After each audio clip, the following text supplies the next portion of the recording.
there's good news and there's bad news. Very much prediction that there will be a rise, a small rise, but a lot of people saying this will be the last one you'll have to deal with.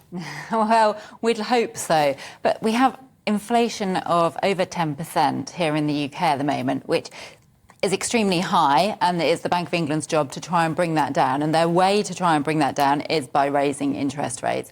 So whilst we're expecting an interest rate hike from them today, I think they're probably likely to want to leave the door open for a potential hike in June, just because to talk about sort of pausing interest rate hikes when inflation is still in double digits does seem a little bit sort of offbeat. You know, if we compare our inflation levels to inflation in the Eurozone, where it's cooled to 7%, or inflation in the US, where it's cooled to 4.9%, there's a big difference going on there.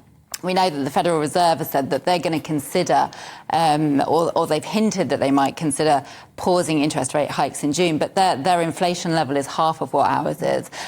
So yes, although we're going to see a rate hike today, I think we'll probably see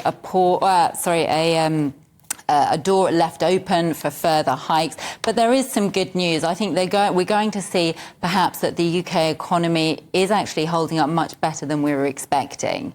You know, so if we think back to the beginning of the year, you know, there was a lot of doom and gloom about sort of deep recessions and how's the UK economy going to survive.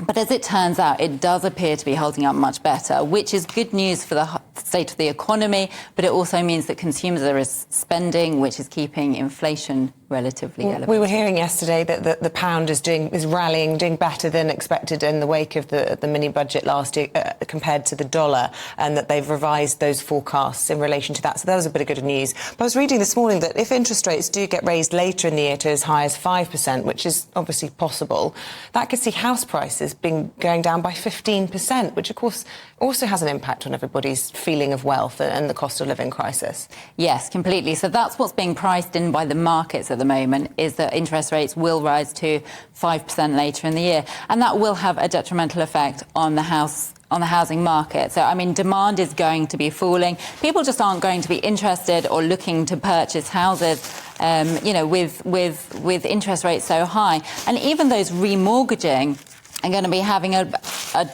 difficult time, struggling time to do that. But I think that's half of what the whole idea of raising interest rates is to get households to rein in spending in order to bring that inflation level down.